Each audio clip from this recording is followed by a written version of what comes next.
Like, he was doing things that were just badass. That was one of the coolest moments of my life. I was really scared, but knowing that Dan had the gun, I did have the rifle, like, we would be okay.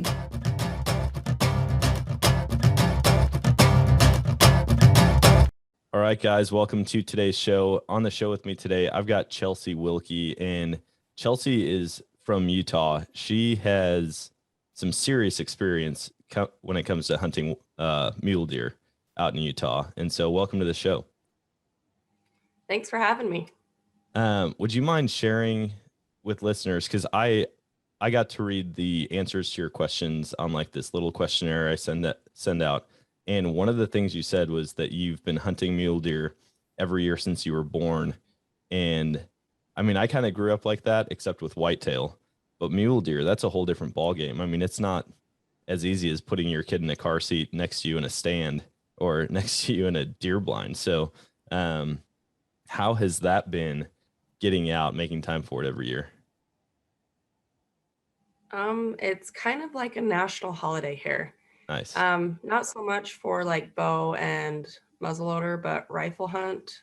Even the schools are out. They get an early weekend for the opening, and hunting seasons here are really short. They're only a week long, minus the bow hunt. It's 4 weeks, but still it's pretty short time span, and it's during August. So it's hot. Dang. So, I mean, it's difficult. And so muzzleloader runs, it's actually late this year. It runs from a Wednesday to a Wednesday. So it's super hard. You got to take the time off. So everyone just kind of makes it a vacation. And I have gone every single year with my grandpa. And he just throws you on the front of his four-wheeler and off you go. And so now we've started it with my daughter. She just turned 2. But she's gone every single year since she was born as well. That's so cool.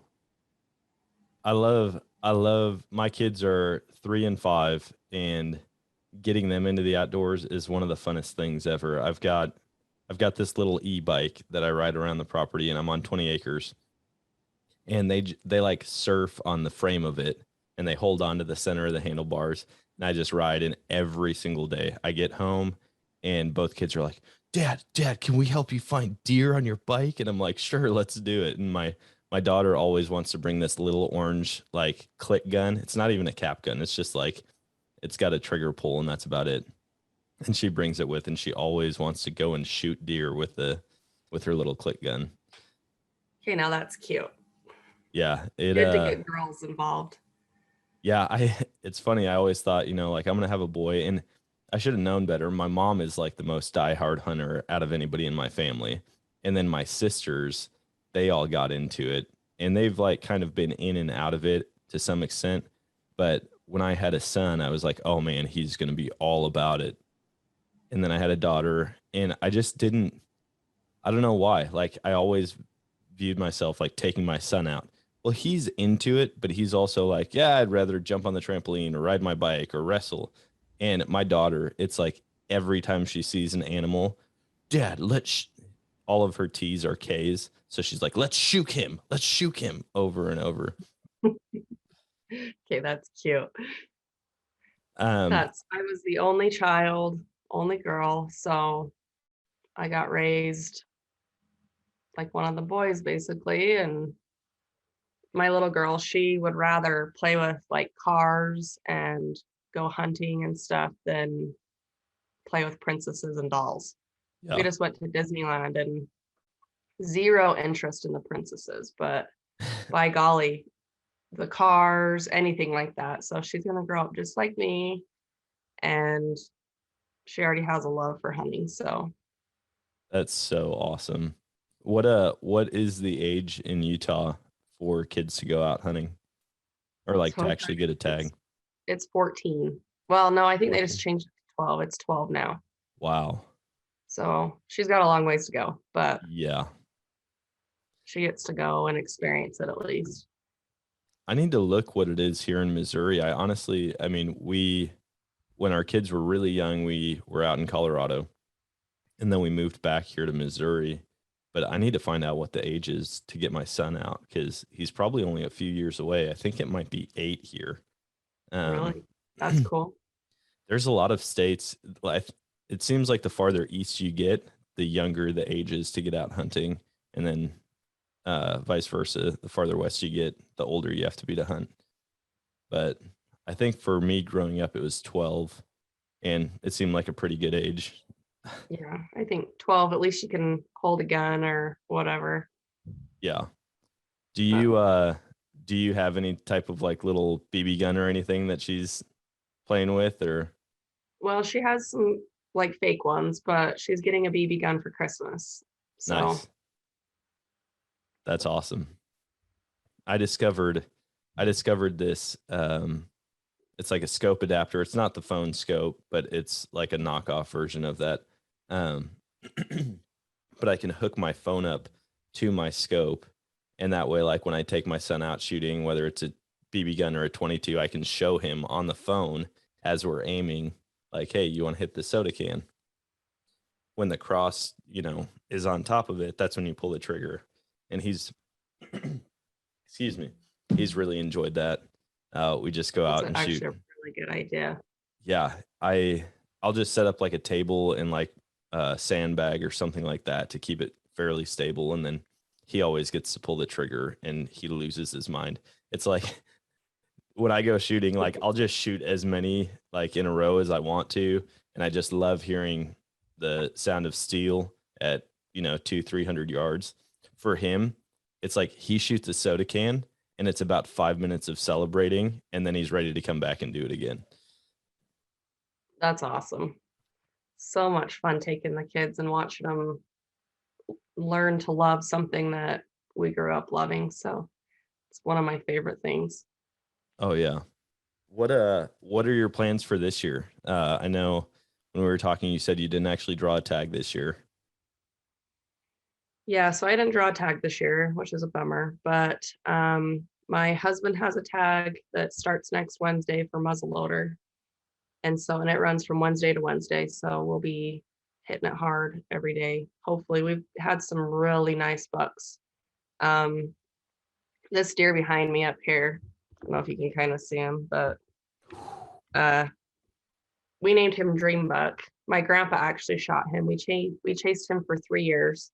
Had him on camera every single year in velvet, and then he would disappear come hunting time. And my grandpa got super lucky the second morning of the rifle hunt, and he scored 184. Oh my gosh. And we shot him on our 10 acres of land. And so he has a tag this year. And the last time that we shot a nice deer, I didn't have a tag either. So hopefully we can get something. And we have a buck that is a little bit bigger than he is, that's been hanging around on our cameras. And this year's a little bit different because Utah changed their baiting laws. So you used to be able to bait up until 2 weeks before your hunt started. So regardless if archery was going or muzzleloader or whatever, you could still bait up to 2 weeks, and everything had to be pulled 2 weeks before. Well, now they've changed it so you could bait all summer while you're scouting, but bait had to be pulled 2 weeks before the first hunt started for the year. Okay. So we had salt blocks out for the summer, had great movement. And then once we had to pull the bait, we had to move our cameras because nothing comes in because there's no reason for them to anymore. So we had to kind of hit the ground a little harder and hit Onyx a little bit harder and move our cameras to some water trails. And we've actually had pretty good luck with it. So Nice. kind of new tactics this year, but fingers crossed that we can make something happen for one of them. Sometimes it's cool when you like are forced to switch strategies, even though you're used to doing a certain thing, like doing bait up until 2 weeks before.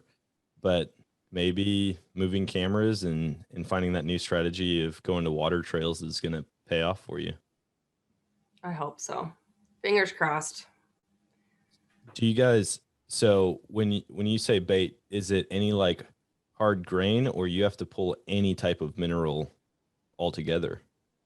Anything Okay. and everything that's an attractant.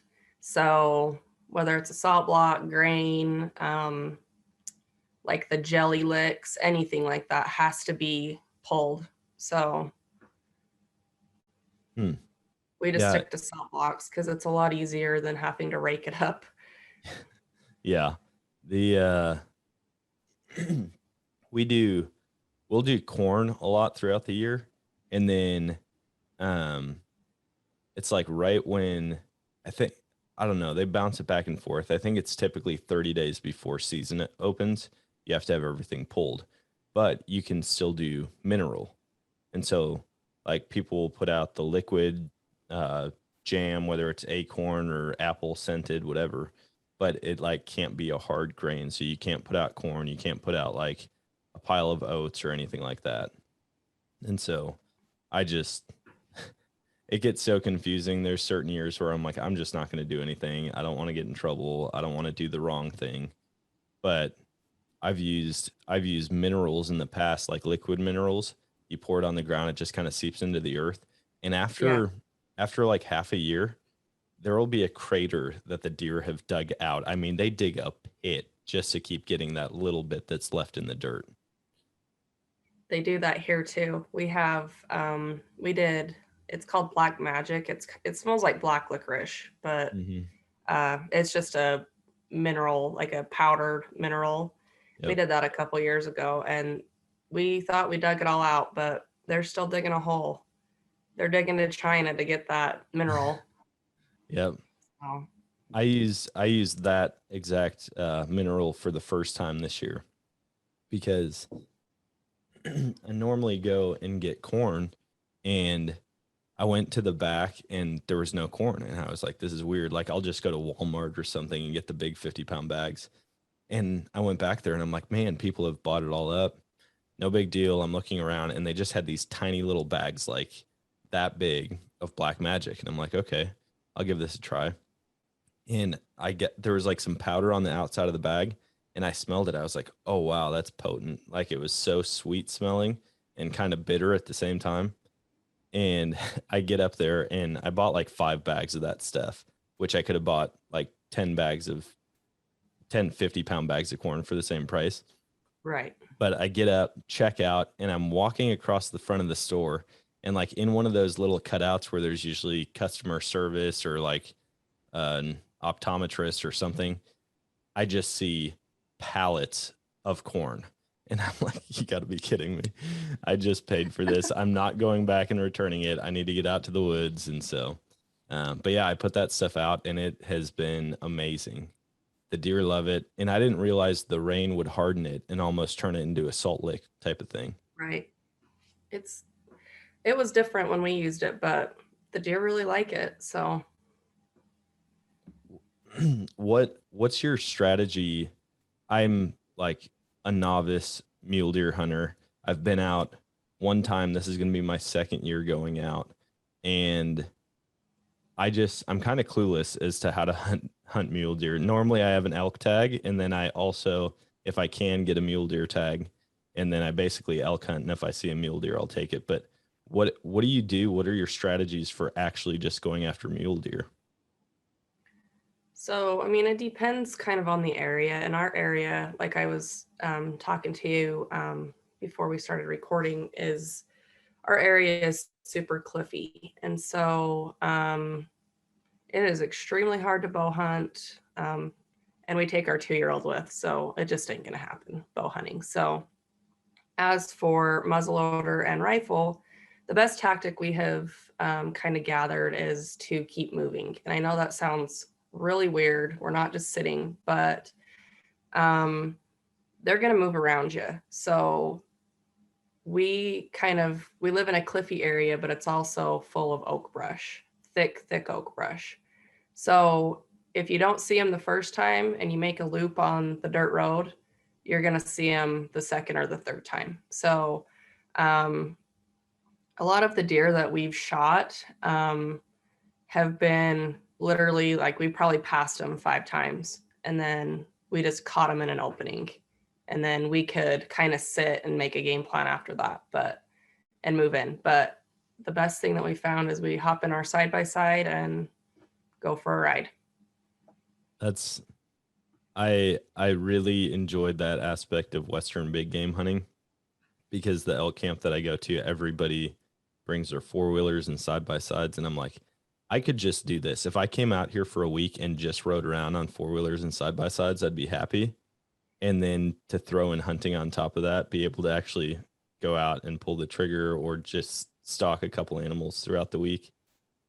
It's a lot better than sitting in a tree stand, although sitting in a tree stand is pretty great too. See, and I would love to try sitting in a tree stand, but I don't know. I just enjoy the relaxing part of the hunt, which is the ride, because then the real work starts when you spot something. So yeah. And my daughter loves to go for rides, so she enjoys it, we enjoy it, and that's really the best strategy we've found. We've sat and they'll just move right around you. So do you guys get out on foot quite a bit? Like, do you have to put long stalks on animals, or are they typically fairly close to the trail? I'm going to be honest with you. Everything that I've shot has been like 500 yards away from a dirt road. But you've got it figured out. On the other hand, I need to learn from you. Well, my grandpa always said that no deer is worth shooting if you have to work that hard for it. Because just he's older, and yeah, I mean, we own property that we can basically drive anywhere to it, you know. So yep. We have 2 established dirt roads that run through it, and then we can basically drive until we hit the cliffy ravines, and then we can drag it from there. But my husband, on the other hand, likes to venture out and shoot stuff in the bottom of ravines and make it more work than it needs to be, but it's fine.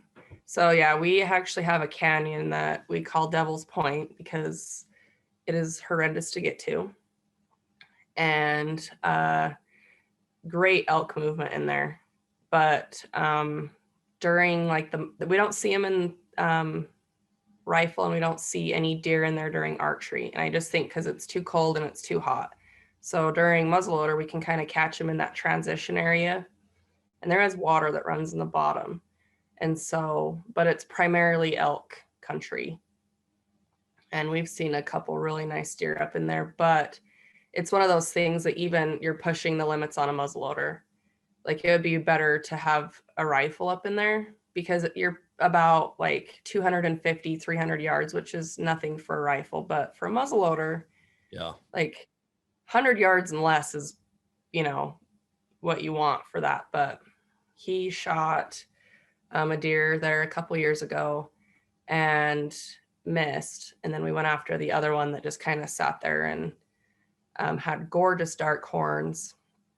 And it ended up being one of those she deer, I guess. It was a female with antlers. Oh, so, wow. But it rolled all the way to the bottom. So, yeah. So if he would have shot it and it dropped where it was at, it probably would have been a 30-minute pack out after quartering it, but it rolled all the way to the bottom. So he likes to make me work. I'm kind of a lazy, I'm a lazy, but not lazy hunter. I'll put in all the work, all the time, all the effort, but if there's a chance for me to shoot something and make the hard work less hard work, then I'll do it. Yeah. No, I feel that. I think, I mean, I love the adventure. And I was talking to another guy on the show about this recently. I like with Western hunting, how you can look at a mountain and you're just like so curious, like, what does that look like? I can just imagine 200 elk on the other side of that, like on the other slope, or I can just picture a giant mule deer or a black bear or whatever. And then you can just go check it out. And that's something that I don't get with archery hunting or like tree stand hunting here in Missouri. Like, I'm looking at the neighbor's property, always thinking like, oh, I bet the deer are just moving through that strip of woods like crazy, and I have no way to know. And so I don't know. There's something exciting about that and intriguing about that. But at the same time, if I could do that whole adventure and go and look and put stalks on animals and then be guaranteed to shoot one like 100 yards from the trail on my walk out, I would take that for sure. Yeah, it's where we live. We can actually walk out our front door and set up a spotting scope and see the 2 mountains that we hunt on. We can't see That's our amazing. property because it's up the canyon a little bit farther, but we can see 2 of the areas that we hunt. And so we can just watch from our front porch. And it's That's crazy, but I would give anything for that. I can see an orchard behind my garage, and like every now and then I'll go and shoot my bow, and that garage door will slowly open, and I've got like 1 buck target, and then I've got a bunch of just block targets, and it'll be opening, and all of a sudden I'll just see like 10 different deer feet, and I'm like, whoa, I only have 1 target out there. And I see deer back there all the time. Of course, as soon as archery season starts, I don't see them anymore. But that's exactly how it goes. I wish I could glass like the western units that I go out and hunt from my back door. That would be amazing. That's like part of the battle too, is the brush is so thick, but if you can find a high spot, you can kind of just sit there and scope your whole area and then make a move too. So it's another one of those kind of be lazy things, but it's really proactive. So kind of snack break and scout type thing. And that's basically all we do when it comes to hunting season. Nice. So we don't even check cameras. We check them up until like we'll pull all of our cameras this weekend. And Okay. just because everything will get so scattered because it'll be the camo army this coming Wednesday. And even like on our private property, like a lot of people don't hunt up there. It's a lot of people from like Salt Lake, city folk that bought, 10 acres of land to try and experience the outdoors. So you can only hunt on your own property, but no one else hunts. So our neighbor will let us hunt on his. So we technically kind of have 20 acres, but really we have 10. And so we don't really have anybody up there to bother us. But if we go to any of our other spots, you can just kind of like pick out camo on the hillsides and stuff. And it's kind of funny. And then when it comes to rifle season, it's just a pumpkin patch. And so everything gets scattered from the area anyways. So we'll watch them clear through archery and then just pull the cameras because they're not even going to be in the same area. Well, they'll be in the same area, but they're not going to be hitting the same water trails and everything. So that's why driving around is helpful too. So I've never had the pleasure of hanging trail cameras like out west, out in the mountains or in mule deer or elk country. What's like the craziest thing you guys have seen on trail camera? So before like the baiting everything changed, we have a turkey feeder up on our property, and we set up a camera on it, and usually we'll get the does with the fawns and then turkeys and birds. And my grandma loves to look at the pictures, loves to see the babies and stuff. So it's mostly just it's not for hunting purposes. It's just for fun.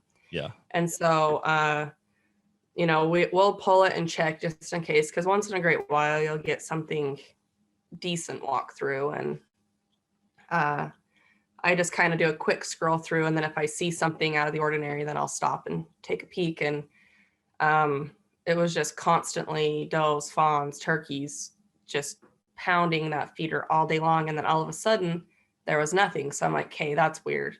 There's still food in there because we put 150 pounds of feed, and it's only been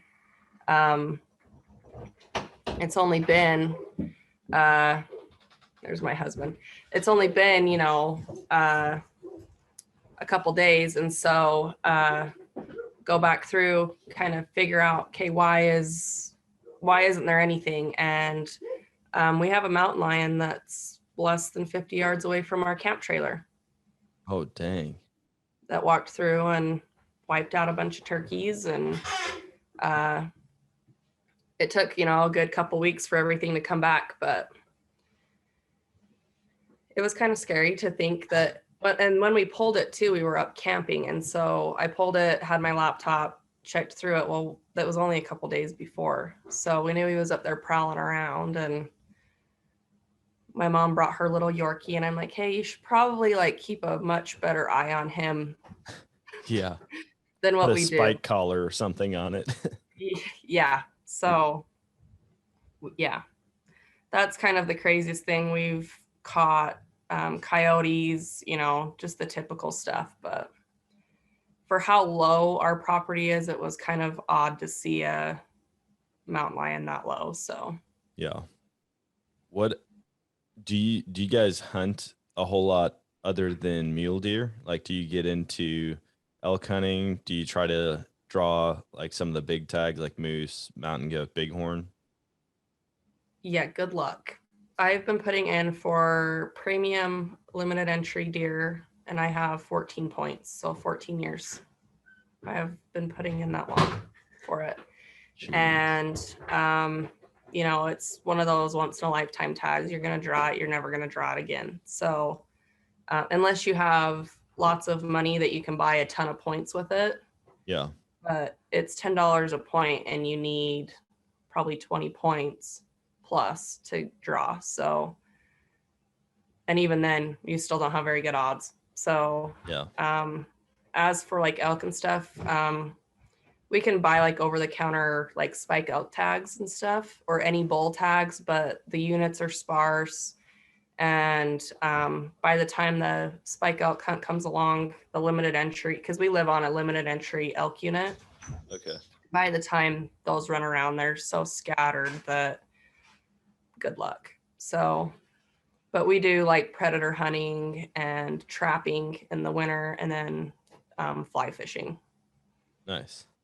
What's trapping like out there? I mean, do you guys have links out there, or are you mainly going after like bobcat, coyote, raccoon, things like that? Bobcat, coyote, fox, raccoon. We don't really want to catch any raccoon, but we're mostly into bobcat, because bobcat out here pelts go for 600 plus. Holy cow. It's crazy. Yeah, if you can clean them and tan them nice, 600 plus a pelt. So and trapping is like extremely competitive out here. Okay. People won't say it is, but it's like even worse than like saying like where your honey hole is for fishing. It is way worse than that. And so it's kind of this like hidden competitive thing that no one really talks about, but heaven forbid you look that way when you're out, during trapping season. So what are like the requirements for your traps out there? Because as far as Western trapping goes, there was one guy that I used to goose hunt with, and he would trap. But in Colorado, if you caught a bobcat, you had to catch it in a live trap. It couldn't be a foothold. It couldn't be a snare. It couldn't be anything like that. So he literally just had to like brush in a cage and get it to walk in the cage, and then it would trap it. Is it the same out there? So you can live trap, but we can do footholds and stuff. Okay. Snares have kind of become a thing of the past out here. You can only snare certain things. And so it's one of those things of you can snare, but what happens if you set your snare the first day and you come back 2 days later to check, and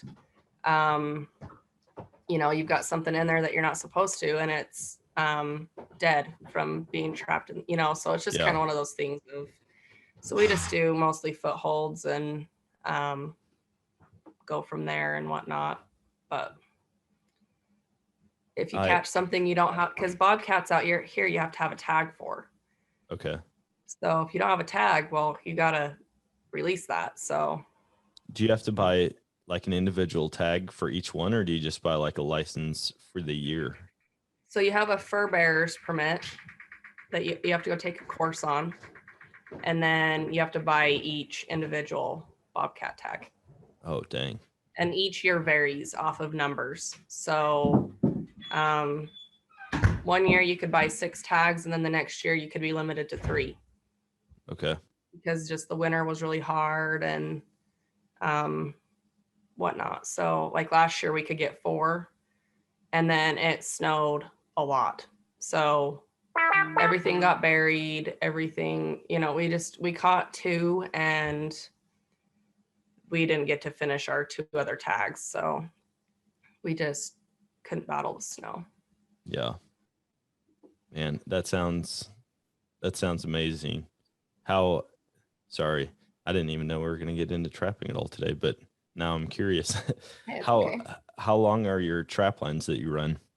Is it like over the span of a couple miles, or do you keep it pretty contained? Everything's pretty contained.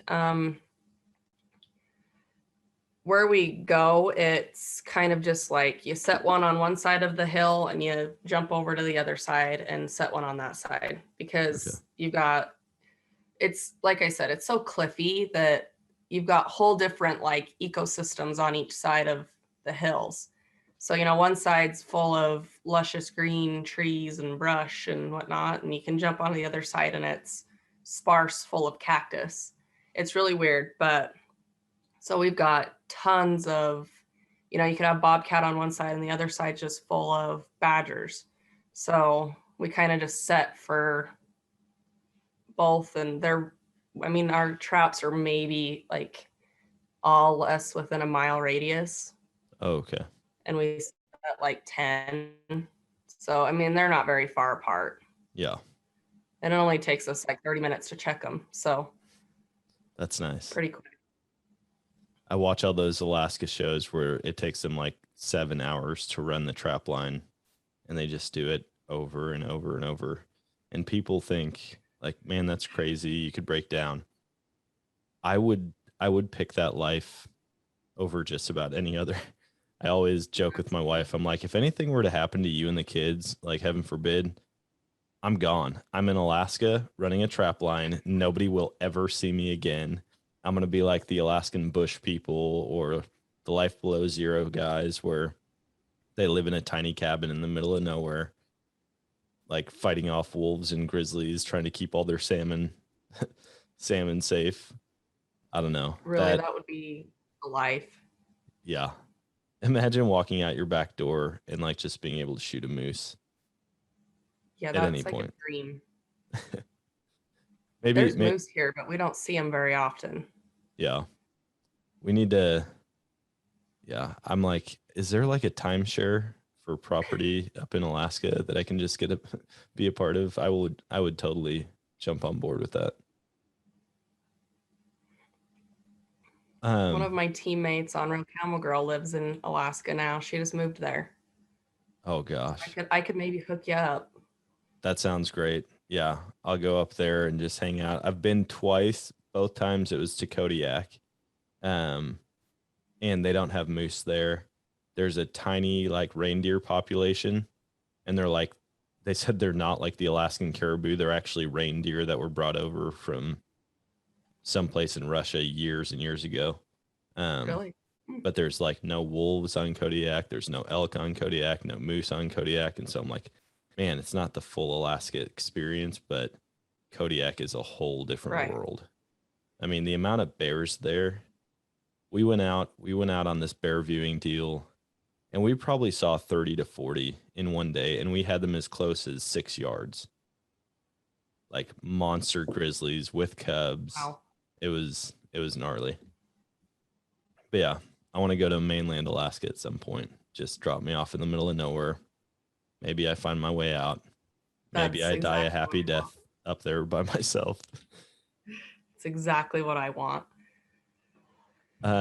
Give me a caribou tag. I want to shoot a caribou. Yeah. Do you watch Meat Eater? Yeah. The episode where they go up and caribou hunt, and it's just like they saw the herd just trickling through. I mean, like groups of 3 up to 20, just all day long. I want to see that so bad. I can't imagine just like being in the middle of the biggest caribou migration on the planet and feeling so small, like not even seeing a plane fly over, not hearing any traffic noise.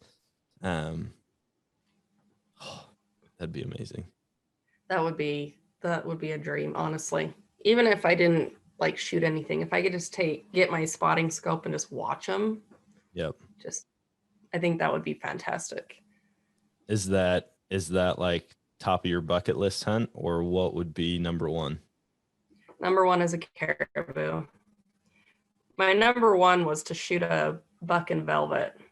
And I actually shot, I called him bucket list because he was the first animal I took off of my bucket list that marked off 2 of the items on my bucket list. And so, and it was on our property, and it was during the rifle hunt. And so you never see a buck in velvet during the rifle because it's so late. I mean, you're entering rut, almost in some years. And so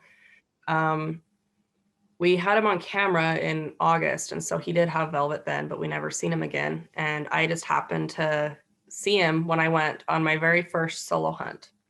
Went by myself. My husband had to work.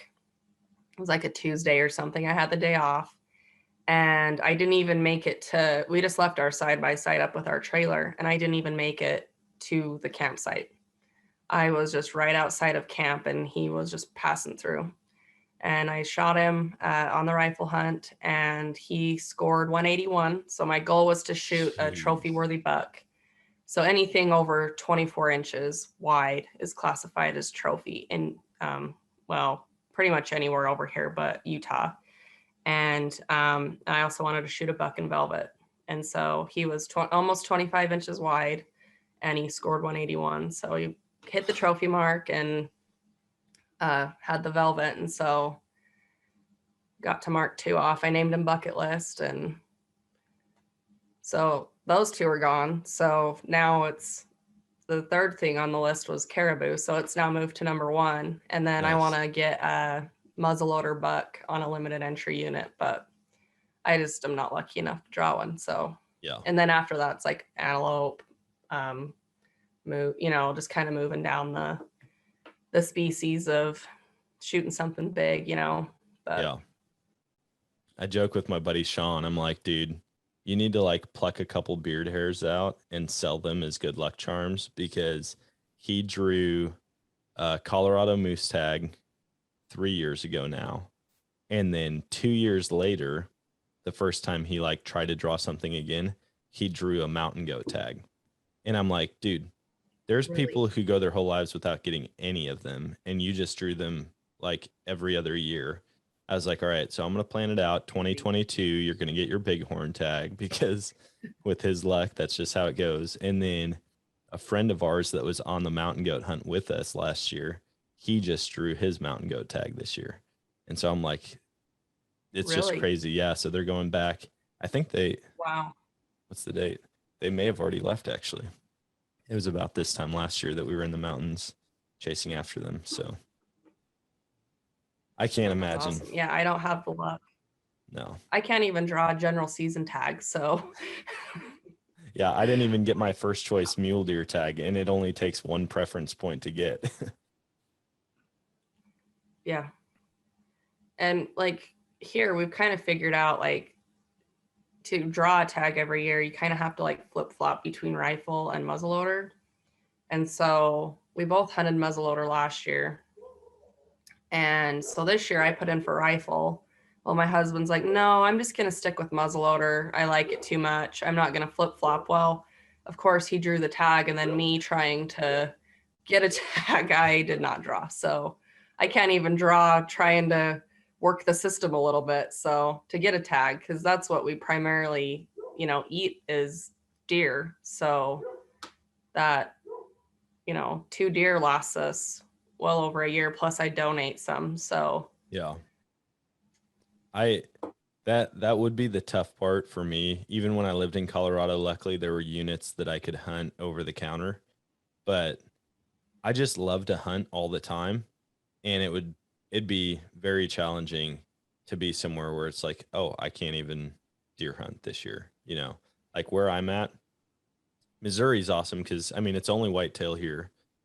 They did just open an elk season last year, but they only gave out 6 tags for it, but they had all 6 get filled, and so I think they bumped up the quota this year. But all I have to do is go to Walmart or get on the app and pay $17. I can get 2 any deer tags, 2 turkey tags, and then I can go on and buy as many extra $7 doe tags as I want. And so I messed up the other day. I was trying to buy they're only $7.17 to get that many tags. $17, and you get 2 any deer, so you can use it for a buck or a doe. You have to shoot the doe, or you have to shoot 1 buck after like the first part of archery season, because archery season goes from right now or September 15th all the way up to like the second week in November, and then it takes a break for rifle season, and then it picks back up and goes into January. And so you have like months and months that you can archery hunt. But yeah, you get 4 tags, 2 turkey, 2 deer for $17. And then you can just buy, like I went on and I accidentally bought 3 doe tags, but I clicked on the rifle instead of the archery hunt. And I was like, dang it, now I have to go back. So for $42, I got six doe tags, and I won't fill them all. I didn't intend to buy that many, but I just clicked the wrong button. So to put in for the hunts, so for each hunt you put in, it's $10. So say like I put in for limited entry deer, that's $10. General season is $10. So how many ever applications you put in for, it's $10. If you draw a general season tag, it's $40. So technically it's $50 for 1 tag. And then if you draw anything premium, the prices go from like the lowest I think is $160. So plus your $10 entry fee. So it's like $170 to like elk that could, or like a moose tag that's $900 to, $1,500 depending on what you draw. Yeah. So it's like, got to have a good job to hunt out here too.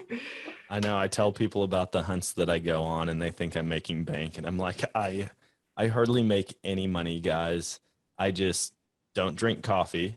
I don't spend money. Like I don't buy a bunch of alcohol. I just put that money towards hunting instead. Because even for Colorado, I need to just abandon hope on Colorado, like the big 3, because they bumped the prices up to where every preference point when you apply each year is $100. So I'm spending $300 a year just to get preference points for moose, bighorn, and mountain goat. And it's ridiculous. I'm like, okay, so by the time I actually draw any one of those 3, I'm probably going to be, I don't know, 10 grand into it. And well, maybe not 10 grand, but like I guess between all 3, I'm probably close to it. I could just put that money towards like an Alaskan hunt and go up there and hunt. You can go shoot a caribou fully guided at a lodge for 10 grand. Yeah. My dream is to do a fly-in float-out hunt. So like they drop you off in a bush plane, and then they give you a pack raft, and you just hunt the whole way down the river on the way out. My number one is a moose though, but I would definitely I'd probably get like a big combo. I'd get like the moose tag, a caribou tag, probably a bear tag, like a black bear tag, and a wolf tag. Because wolf tags there, even for non-residents in certain spots, are like $50. And wolves are the coolest animal ever. Oh yeah, because Idaho has open wolf season, don't they? Yep, they do. So I think next year we're gonna buy a black bear tag and a couple wolf tags and go up with one of our friends that hunts bear up there every year. And because I think non-resident bear tags up there are like only like $200, $250 maybe, which is just as much as it would be here to put in for a draw. So And we get all of the nuisance like bears from like Yellowstone, any like national park. For some reason, they dump them on our mountain. So Nice. we just get nuisance bears, and we have high bear tag net. Well, kind of pretty high for our area, but they're all just nuisance bears. So I've had a couple bear tags, never even seen one while hunting, but we did come across some tracks one year. But I might get one this year because I think even as a non-resident, I think an extra bear tag, like to go with whatever you're hunting, is like $100 in Colorado right now. which And is so, not horrible. no, well, in comparison to like the elk tags, all my buddies got elk tag, or they're getting elk tags this year, and it's like $650 for Wow. non-resident. And yeah, my wife's like, "Hey, how much do we need to have in the bank account in case you do draw your moose?" Because my moose tag this year, it was the first year that I could actually potentially get it. I only have 4 preference points, so I know my odds are like I'd probably have a better chance of getting struck by lightning while holding a winning lottery ticket, you know. But I was like, well, that's the problem, babe. It's like $2,400 if I draw it as a non-resident. And she's like, why are you trying to draw that? You're wasting $100 a year trying to waste $2,400 a year. And I'm like, yeah, basically, but it'll be worth it. It's insane. Yeah. Even out of state mule deer out there this year, I think I paid like $350 for that tag. Really? Yeah. Out of state here in Utah is horrendous, even for just like a general season tag. I mean, so you $10 to put in, and then I think a tag is like almost $300 just for a general season that you're probably not even, you're maybe going to shoot a 2-point on.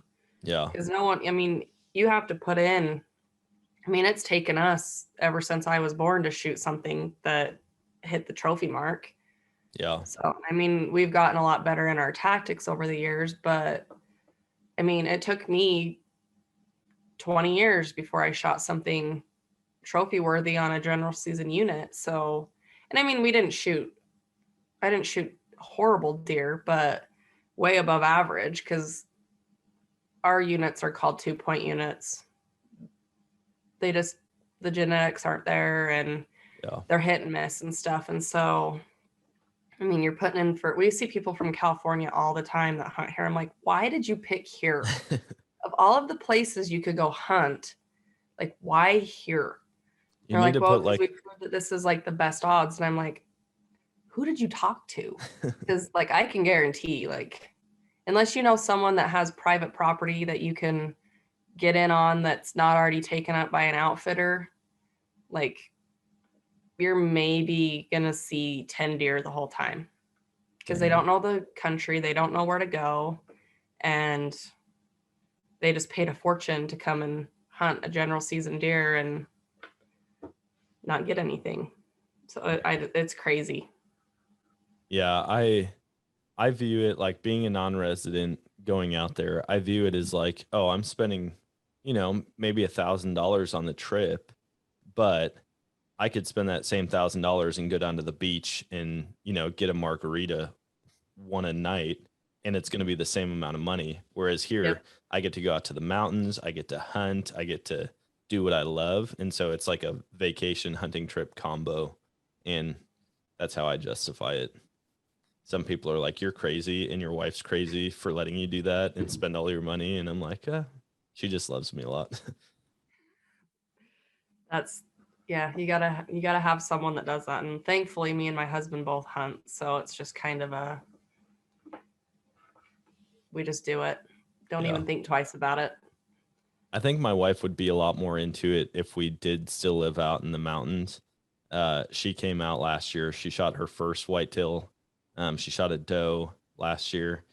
But we sat in the morning, took a break in the middle of the day, and then sat again in the evening. And in the morning, we were out there for like 2.5 hours. When she like looks back up at me, she had to stand like right below me. I was trying to film for her, and she looks back up at me and she goes, is this really all you do when you're out here? And I'm like, this is it. Just sit in the tree and watch. And you may not see anything all day long, but you're at least outside. And she's like, yeah, this isn't for me. She's a workhorse. We always joke, like, if we're going on a hike or doing anything, if I'm carrying a bag and she doesn't have anything, she's like upset with me. She's like, give me it. I want to do something. I want to work. I want to feel useful and productive. And I'm like, okay, you can carry the bag. That's fine. And that's why tree stand hunting is not for her. I don't think I could do it either. I need to explore a little bit. Yeah. I'd get too anxious just sitting there. Well, like even what you guys are doing, that would be amazing to just drive like side by side, hit trails, glass, do it again until, the one you're looking for pops out. I like that idea. Hiking is overrated sometimes. You could sit. I know a lot of people do sit in tree stands or saddles and stuff, or just even sit in a blind, and they've had good luck, but we only have a week to hunt. So yeah, you've got to cover as much country as you can in that week to battle the army that's up there trying to shoot the same deer that you're trying to shoot. So I don't know, if we had more time, I think we could maybe sit it out and wait, but you've got 7 days. Yeah. And that's it. Yeah, that feels constricting for sure. It's stressful. Can you tell me about the different businesses that you mentioned in your questionnaire, Real Camo Girls and Desert Sage Skulls? I saw some of the pictures of the skulls that you do. How did you get into that? Because those things are like out of this world. I was like, holy cow, who, it looked like a chandelier. I think it was a cow skull, or maybe it was a buffalo skull, but I was like, where did that come from? Like, how'd you figure that out? So, when I was still in high school, so about 10 years ago, I shot a deer. It was a 2x4, really odd, older, regressing deer. And he just wasn't quite like big enough for a shoulder mount, but like he was wall worthy. He was the biggest I'd shot. And so I kind of figured out, I watched a bunch of YouTube videos, figured out how to European my own deer, because no one really around here does taxidermy. I have to travel. So yeah. I'm like, I'm not going to travel to European a deer if I can do it. So I learned how to do it by watching YouTube, and kind of just started from there. And so I just kind of grew, and now I own Desert Sage Skulls. I do just strictly European. And there kind of became a market for bedazzling steer skulls, because we are a very large like farming community where I live. And so I bedazzled one and for a client, and it kind of just stemmed from there. And that's new. I just started that probably like 2 months ago. Okay. I've already sold 3 skulls. I'm working on one of my own deer skulls right now, just for fun, because I have a couple people, well, what would it look like if we shot something and you did it? And so like, I'll just do my own and show it off, So yeah, mostly it started from just learning how to European, and here we are bedazzling skulls for fun. So how many stones does that take, like, to do a full cow skull? So I buy a 10-pound tub of these like beads, and I use about 3/4 of a tub. Jeez. To do a cow skull. To do a deer, I think it took about a quarter. Almost a quarter. I'm almost done with it, so it'll be about a quarter to. Okay. And they're heavy. I mean, but they look good. So yeah, they do. They look awesome. My wife looks at like all the decorative stuff like that. I mean, I've got Europeans. I've got one actual taxidermy deer, but she's always like, hey, she's like, can I try something with these? And I'm like, no, you're not experimenting with mine. Like, you can come out and shoot your own, because if it doesn't turn out, I mean, I guess I could just paint it white and it'll look like a European again, Yeah. but yeah, I don't trust the process yet. Yeah, I had a friend asked, we cleaned it for him, and it was a local farmer, and he had this roping steer for years, and so was like, we want to do something special with it, and showed me kind of a picture of what he wanted, and here we are. Bedazzling cool. skulls for fun, and I actually really enjoy it. Good. I mean, people will bring me a deer head with the fur still on it, and I can skin a head in less than 10 minutes and have it ready to be cleaned. Dang, how far are you from Western Colorado? I might bring some over to you. Pretty far, but we could figure something out, I'm sure. But Okay. yeah, my husband, he enjoys it, but he says he has giant hands and just can't get into the little cracks, and he doesn't have the patience for it. So it's just me, pretty much. So I've done a bunch of these, I say myself, with the help of my buddy Sean, and he does all of his own stuff aside from like shoulder mounts. But he's got the system down. They turn out really good. And then I tried one on my own, and I'm like, this is awful. Like, it doesn't look good. I was terrible about it.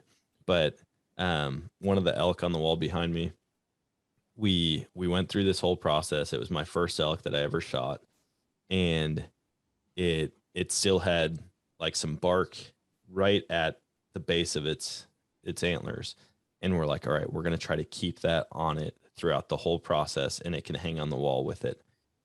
So, I mean, it was a long process getting the whole thing skinned, doing like light power washing, you do the bleach and the borax and all this different stuff, wrapping it, letting it sit, and we finish it, and it's just perfect. The bark is still in the antler, and I bring it to work the next day because almost everybody at my work at that point hunted. And I set it up next to my desk, and I was like, guys, check this out. Like, this is it. I finally got it done. And my cousin worked with me, and his desk was right next to mine. And he stops and he's looking at it, and he's like, oh, it's got something in its antler, and just like rips the bark out. oh, And I was like, I was so mad. I was like, dude, what are you doing? He's like, oh, I had something stuck in it. And I'm like, all right, you don't understand this at all. Like, give that back and get out of here. And I like had to wedge it back down in the antler. It was kind of frustrating. I would have wedged it back. Yeah, it's still in there now, but yeah, that made me sick when he did that after all the hard work of not like having it break loose. That's when we get heads that they want to preserve like the velvet that's like still stuck to it. Yeah, it's like 10 times the work to get it to stay on, but it looks so good when it's done. Did you do your own for your velvet buck that you shot, that 181? So it's actually at the taxidermist. Okay. I saved up. This one is actually dream buck. My grandpa shot it, but my grandma does not want it in the house. So it found a spot on my wall. Oh, that's a tough life. So, yeah. So I'm not complaining or anything, but No. yeah, we did it. We actually found a great taxidermist in Santaquin, which is just like 15 minutes north of us. And he didn't have like a very big clientele that year. No one had really shot anything, so he got it done pretty quick. My other guy that we normally go to is like 2 years out. I mean, he's, award winning and stuff. And this guy actually did a great job. So we've taken back multiple stuff. He's doing a bobcat for us. My husband shot deer last year with our daughter, a 4-point, and it's not that big, but the memory with it is. Oh yeah. Yeah. So we're getting that one done by him. And so we got this one back pretty quick, but still waiting on my velvet deer. But I also had to save. I was in school and everything. So college tuition kind of came first. So it just kind of lived in my freezer until I could afford to take it to get it done. So hopefully it'll be done soon. I I'm so bad with deer. My buddy was like, man, that's irresponsible. Like, you need to honor that deer. And I'm like, well, I took care of the meat and all the meat's gone. And like, I didn't deal with that. But I have a deer from 2 seasons ago and the head is still in the freezer out at the hunting property. And I'm like, I just haven't had time to do the Euro myself. And I'm like, I don't know, maybe somebody could still do it. Like if Oh I yeah. brought it in, it's been frozen. So Yeah, you would be just fine. yeah, I want to try to do the beetle method. I've never done that before. I know beetles are expensive, they're messy, they're smelly, but I had a guy on from the Northeast and he does that. And he's like, it's amazing. You take the deer, even if you don't like fully flesh it, but if you just get the fur off of it, put it in the tub, within an hour, the thing's covered in beetles. And by the next day, it's completely done, ready to pull out. Yeah. I was like, that sounds way easier. We did beetles here for quite a while, but it just gets so cold here. Like it's like it is now. It's 30 degrees outside. My flowers are frozen and everything. And next week it's supposed to be 85. So it's just kind of this up and down in the fall here. And so we did the beetle thing, and they, like, even in a heated garage, they just don't fare well. And so Yeah. we don't even boil anymore. It's more just me skinning them really good, and then we can just do a light power wash and you're Nice. done. Yeah. But if I had like a better garage, I mean, we bought an old farmhouse and kind of rigged it for like my own little taxidermy shed. But if I Nice. had a nice big, indoor workshop where my heat wasn't coal powered and, I don't have a coal burning stove and stuff, I think I could manage it a little bit better. But right now it's just, I can't ride the ride with the weather. Yeah. He said with his beetles, he had a shed and he had his own like heating and cooling system in there that ran independently on a generator. Because I can't remember, it's like 10,000 beetles or something that he has. And he's like, they are very climate dependent. And if you mess it up, they're all dead. Yep. And he's like, I just can't afford to do that. So yeah, he's got everything set up with a backup. But he did say his whole property smells like death all the time. Ours does in the fall too. Yeah. It's just how it is. But yeah. I don't my mind. neighbors don't seem to mind, I guess. They're cows, but they don't seem to mind. That's awesome. Well, hey, we're coming up. Actually, we're over an hour. That went very quickly. Yes, it did. I want to give you an opportunity to share where people can find you, where they can follow along with your journey, check out the skulls, check out the other products or services you might offer. So you can follow me on Twitter, Facebook, Instagram, underneath Chelsie Wilkey. Instagram, Twitter, you can, if you're looking for a username, it's Chelsie W Outdoors. You'll see me with my grandpa holding Dream Buck. That's my profile picture right now. As for like anything women hunting related, you can follow Real Camel Girl on pretty much any platform. It'll be Real Camel Girl. And it's just a women's hunting group promoting women in the outdoors and whatnot. As for my skulls, everything is Desert Sage Skulls. You can find all of the information on, I have a Facebook and an Instagram on that. I am sponsored by a lot of companies. So if you guys are in the market for a cooler, I recommend Grizzly. But other than that, you can find me pretty much anywhere if you just Google my name, Chelsie Wilkey. That's awesome. Can you talk about Real Camo Girl for a second? And like, what all is that about? So that's like the first company that I really kind of started with. They're a women-ran business for women in the outdoors, and their slogan is "The Outdoor Life, but only prettier." And we run a online Facebook community that's just strictly for women. And it's kind of just a kind of pick me up because we don't get the same recognition as the male hunters in the industry. And you can go into a store and ask a question and they'll look at you like you're insane because you're a girl. So it's a great place to ask questions, to look for support. anything like that. And we're slowly building. We've partnered with a lot of great companies trying to promote women in the outdoors. And we're slowly trying to make that break of, we don't need to be dressed in a bikini to get likes.